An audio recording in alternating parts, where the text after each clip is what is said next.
So a lot of you reached out to us and said that we should have more women entrepreneurs and more women leaders on the show, because some of the challenges that women face in starting their own businesses or in leading teams of people are very distinct from what men face. So keeping that trend in mind, we wanted to invite a young dynamic lady who runs her own business, Deepti Acharya. Welcome to the show. Good morning, Siddharth. Good morning. So Deepti not only runs her own business, she runs a clothing line for kids called Couture. She's also a graduate from the School of Fashion Technology, and she's a Guinness Book of World Record holder. So Deepti, let's start with the most interesting part of, let's say, some of the activities that you've done. Yes, the world record holder. So I'm basically by nature a very adventurous person. Okay. So I came across this group called Chrysalis Forum. Mm-hmm. So with this group, we were like 200 people. This had happened at Thailand in way back December 2016. So Okay. this was basically human chain underwater. So there were 182 people holding hands under the water for That's amazing. 45 minutes. And did you practice a lot for it, or was it that the first? No. We were not, like, there were many who were not even good swimmers. Okay. So we did 2 days practice, that's it. So it was like a tough thing. That's amazing. But we managed to do that. And that's something that will stay with you for the rest of your life. Rather, it taught me a very big thing for my business as well. Okay. So it's not that one person does anything. It's like, it's a chain. The record was holding hands together. True. One person leaves it and you screw your entire journey of like 6 days and everything. I'm sure. So it's kind of like a teamwork you learn. So I Of think course. that helped me later. It's helping me now. And Deepti, I'd also like to say thank you, because I know that you've been traveling a lot. Yes. And you just got back into town at 5 a.m. this morning. So we appreciate you making time to be on the CEO's chair. Thank you so much. Deepti, there are quite a few young women that watch this show, that look up to women leaders, that look up to women entrepreneurs.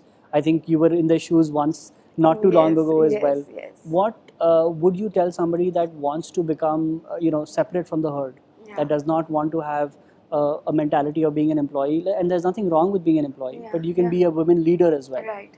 You can become a women entrepreneur as well. What are some of the essential skills that you think is important for them to have? So first thing is, I would say that it's a mindset. Okay. And something you have to really understand, that come out of that guilt, like, as a woman we are multitasker, but everywhere we feel that, am I giving my 100% to something that I'm doing? Because back of the mind there are other things happening. So it's something that you have to tell yourself that whatever you're doing that moment is perfect. And it's okay to make mistake. As a leader, you don't really need to have answers for everything. You may learn it from others.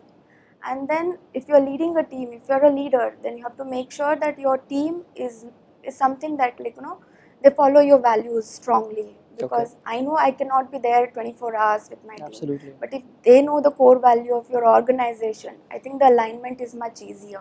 Here I am.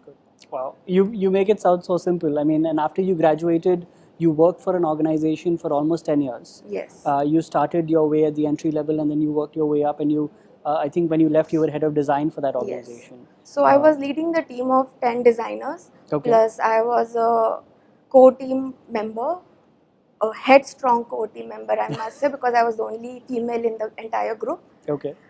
And then post that, I took a break of 1.5 years. And then I started my venture. So one thing I learned is that, it's good to do what you are good at, rather than just doing what you feel that you can do. So I started this line because I have the pulse of the market. So, and frankly, I wasn't very sure that I will pull this across. It's my family who told me that, yes, this is what I should do and pursue further. Absolutely. But working with an organization, having a steady paycheck for almost 10 years, and then suddenly leaving and deciding to start your own business, what was it that drove you? What was it that sparked that thing in you? That was the most tough decision for myself. That's the reason I took a gap, and then I did all this adventurous thing to calm down myself and to accept it that next years are going to be tough on mine. Of course. So when you work as an employee, you work hard, and now when you start your own business, for sure you have to work harder.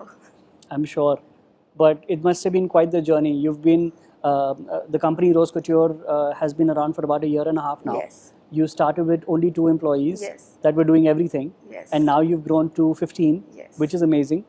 How can you, maybe elaborate on the journey a little bit? So we started the paperwork in June 2016, Okay. and we registered our company Spectrum Clothing on 26th of October 2016.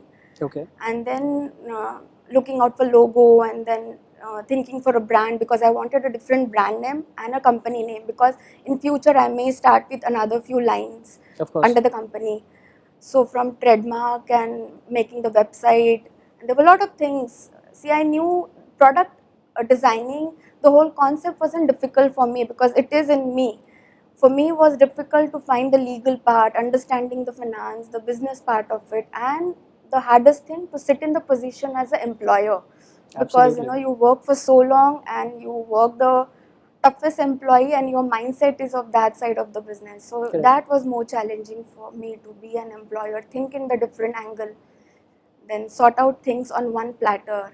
So for me that time designing was 100%. When I started here, it was only 5% designing, and rest 95% is managing the whole team and the putting strategies across. I'm sure, and you're everything, right? If you're the founder and you're the CEO of the Yes, company, yes. you do everything from client meets to designing Yes. to making sure everybody gets Yes. paid on time. Yeah, I think the first dispatch also had to do myself, because I really wanted to face the customer. And there I came across a very funny thing when one retailer of mine asked me, who's the owner of your company? Because you look like a designer, you don't look like the owner. So then I was like, yeah, I'm on the right track. There comes the challenge. Much easier. Good. So I would probably try and follow up with two questions. One is, how would you describe your management style? Okay. Would you describe it? Do you empower your employees to make the decisions that they feel is right for the company, or are they expected to keep you informed on an ongoing basis as well? I have a very strict rule in my company that nobody will come to me with a problem. We do not call it a problem, it's a hurdle they have to say. Okay. And if they come with a hurdle, they have to come with a solution. The solution may be wrong. Okay. Maybe it's not right for that moment of time to take a decision, but they have to put efforts to understand that what is the way that they can come up. So touchwood, they are getting aligned with me to understand that every hurdle comes with a solution too. So a lot of work gets sorted out there itself.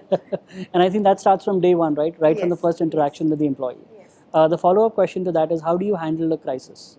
I know that there must have been multiple, everything is a crisis, right? The order isn't going out on time, it's the Yes. wrong order, it's the wrong Yes, size, the yes, wrong color, yes. the client isn't happy, or the vendor hasn't been able to give you your raw material requirements. Right.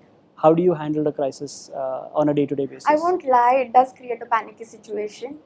And then at times you have to sit with your team and make them understand that what is the side of, like, see, mass manufacturing is not yet known to the common public or the True. people I get into. I get students who are like freshly graduates, or they are from the institute where only stitching part or maybe only designing part is taught to them. Absolutely. So firstly, I have to make them understand the whole business. We have a chart flow where everything goes online, so they know where it's going. And we work on deadlines, so it really happens that we are not able to give things on time. But then at times when it creates a panicky situation, then I take a break. I actually take a break, and I was like, okay, it's okay, it happens. So what do you do when you take a break? I do something adventurous again. Okay. Well, I'm going to be ending on that note, Deepti. Okay. Thank you so much for taking the time to come onto the CEO's chair.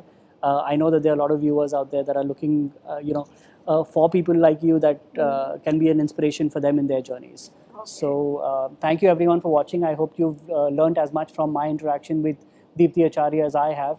To all the women out there that want to become leaders, that want to become entrepreneurs, don't let your mindset stop you. The biggest challenge that you have is to face yourself and just move forward. Thank you and see you next time.